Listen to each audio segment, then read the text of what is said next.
اللهم صل وسلم وبارك على سيدنا محمد وعلى آله وسلم. ازيكم حبايبي، عاملين ايه؟ يا رب تكونوا بخير. النهارده بقى بنتي عايزه تاكل محشي، وايه مش عايزه محشي نوع واحد، ده عايزه محشي مشكل. والله زي ما بقول لكم كده. فقلت لها طب خدي نوع واحد، قالت لي لا. فانا بقى ايه، رحت جبت كرنبايه وقورتها كده، وجبت كوسه وبتنجان وفلفل، ومعايا طماطم وبصل قشرته وغسلته وغسلت الخضره، ومعايا حزمه نعناع، ومعايا طبعًا راس توم مقشّراها، بس ما مش محطوطة معايا الرخامة يعني هنا. بس هنا بقى سلقت الكرنب أهو، ده آخر حاجة، الورق الأخضر اللي في الحلة ده آخر حاجة، باحط الأبيض الأول وبعد كده الأخضر، وحطيت الطماطم ضربتها وحطيتها تتسبك، وحطيت عليها بنجراية، وهنا نزلت بقى بنُص كوباية زيت وحطيت البصل، عايزاه يبقى لونه إيه، دهبي حلو كده، وبرضه راس التوم اللي أنا قُلت لكم عليها هادُقّها كويس، ومع قرنين فلفل حامي كده، وهانزل بقى إيه إن شاء الله إيه لمّا ياخد تشويحة كويسة كده، أقعد أشوّح فيه كده لمّا ياخد اللون اللي أنا عايزاه. يعني بُصّوا مش عايزة نوع واحد، ده عايزة كذا نوع. يعني طماعة يعني، عايزة كل الأنواع. بُصّوا نزلت بقى بالتوم والفلفل، وصلّوا بقى على الرسول عليه أفضل الصلاة والسلام. هنشوّح بقى التوم مع الفلفل كويس،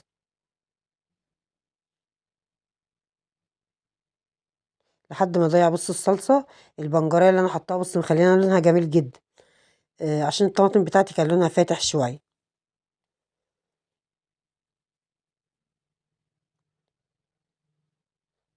أهو بُصّوا هاقعد بقى أقلِّب فيها لحد ما تتشوّح كويس كده، لازم أضيّع التوم الني ده من الخلطة بتاعتي. طريقة البصلاية دي، البصل ده أنا مخرّطاه يا جماعة مش معمولاه في الكَبّة، بيفرق والله في طعم المحشي. هنا بقى هنعمل تتبيلة الكفتة، حطيت 3، 4 بصلات كده كبار، وقرنين فلفل كُبّي، وده الوش اللي كان فوق على وش الفلفل، آآ و و4 فصوص توم، وهاضربهم كويس دول في الكَبّة. وهنا معايا ورق بقدونس، يعني معلقتين بقدونس كده بس ورق بس. هنا طبعًا البصل اللي إحنا ضربناه صفيناه من مَيّته، والبقدونس، ومعايا ربع كيلو لحمة مفروم. إحنا بقى الحاجة غالية يعني، اللحمة بقت غالية جدًا، فإحنا هنمشّي نفسنا بقى على قد ما نقدر. وهنعمل طبقين كفتة محترمين إن شاء الله. معايا هنا بقى هانزل بمعلقتين نشا، ما تستغربوش النشا بيخلّي الكفتة متماسكة، عشان أنا حاطة طبعًا 4 بصلات كبار، عشان أزوّد الكمية يعني. هنا حطيت حبة كزبرة، يعني ربع معلقة كده، و7 بهارات،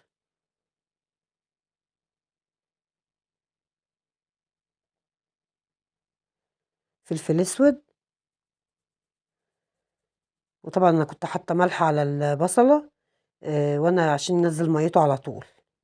فأنا ب ب هاعجن بقى الكفتة، وبعد كده عجنتها أهو، وباضبّط الملح بعد ما أعجنها، لو لقيتها محتاجة ملح هاحط. وطبعًا هنا بقى كنت غاسلة الرز وصفّيته، ونزلت بالبصلة اللي إحنا عملناها في الطاسة مع بعض، ونزلنا بالخضرة، شبت وبقدونس وكزبرة وحزمة نعناع أخضر، ودي معلقة كزبرة،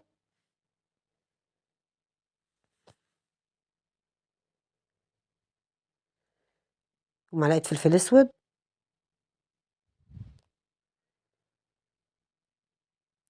وصلّوا على الرسول عليه أفضل الصلاة والسلام. وهنحط بقى الملح، معلقتين ملح، ولو احتاجت ملح تاني هاقلّب برضه الخلطة، ولو لقيتها محتاجة ملح هاحط تاني، أضبّط ملح يعني، حسب بقى طبعًا أنتم كل واحد حسب الملح اللي هو بيحبه. هتلاقيني كده رايحة غطسانة باجيب الصلصة، أهي جبت الصلصة طبعًا نزلت بيها على الخلطة وقلّبتها، عشان بس ما اطوّلش. هنا بقى إيه، ده القلب بتاع الكوسة اللي أنا قورتها، دعكتها بملح وفلفل وعود نعناع، نسمي الله بقى ونحشي الكوسة. والكوسة أنا مش مقوّراها أوي يا جماعة، أنا سايباها يعني إيه، فيها سُمك، بُصّوا باورّيها لكم فيها سُمك يعني إيه، شوية عشان يبقى فيها لحم يعني كده، عشان أنا ولادي ما بياكلوش الكوسة إلا محشية، وفي شوربة الخضار بس، إنما ما بياكلوهاش مطبوخة يعني ولا الكلام ده. فأنا باحاول إن هُم إيه ياكلوا يعني معظم الكوسة، فما باقورهاش إيه للآخر يعني. باحشيها طبعًا وباسيب جزء، والبتنجان برضه، بس أنا الكوسة كانت كبيرة معايا فأنا قسمتها. هنا بقى هنحشي الكرنب، بُصّوا دي الحلة اللي أنا عملت فيها الصلصة، هاحشي إيه برضه فيها، يعني مكان ما سبِّكت الطماطم كده. بُصّوا البنجرية مخلية الصلصة لونها حلو أوي، عشان كانت الطماطم بتاعتي فاتحة. هنلِف بقى بُصّوا الصباع، سهل بس هو عايز يعني إيه تاخدي على إيديكِ. هنا بقى طبعًا ما كانش عندي شوربة عشان عاملة كفتة، حطيت ورقتين لورا وحبة 7 بهارات وحبة فلفل أسود ومعلقتين صلصة من صلصة المحشي وحبة ملح وغليتهم كويس، ونزلت بيهم إيه على هننزل بقى على المحشي كده، دي شوربة كدابة يعني، عشان أنا ما عنديش، أنا ما باحبش، لو أنتِ بتحبي مرقة الدجاج دي حطيها، بس أنا الصراحة ما باحبهاش. بارُج بقى الحلة كده عشان إيه الشوربة تنزل تحت فيستوي كويس منّي، باحط بقى المقدار مضبوط، وباغطيه بقى بطبق عشان إيه أمّا يغلي ما يفُكِّش منّي.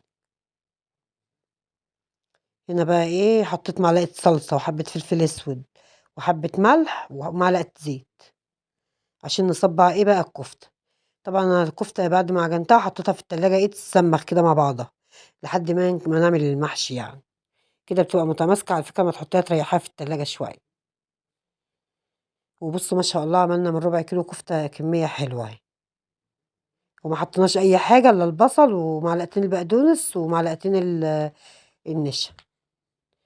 وأهو كده يا حبايبي بقى خلّصنا أكلنا، بعد ما استوى الكوسة والفلفل والبتنجان. بُصّوا الكفتة باورّيها لكم إن هي متماسكة جدًا إزاي وجميلة، بُصّوا ربع كيلو لحمة عمل لنا طبقين محترمين، وهتعجبكم إن شاء الله لمّا تجرّبوها. طعمها كان حلو جدًا والله، إحنا واكلينه بقى لنا كام يوم المحشي ده طعمه حلو جدًا. وبُصّوا بقى أنا حطيته في الشواية تحت الشواية بعد ما استوى وحطيته خد وِش كده، أنتِ لو عايزة تعمليه في حلة عادي اعمليه، بس إحنا بنحبه تحت الشواية كده، وطعمه كان زي العسل والله، هيعجبكم إن شاء الله لمّا تجربوه. وده الكرنب أهو، بصوا صغنن وجميل أهو. بس ده كان الفيديو بتاعنا يا جماعة، لو عجبكم بقى ما تنسوناش بقى باللايك بتاعكم الجميل وكومنت حلو منكم، وفعلوا زر الجرس عشان يوصلك كل جديد، واللي مش مشترك يشترك في القناة. أشوفكم بقى إن شاء الله في فيديو جديد، مع السلامة.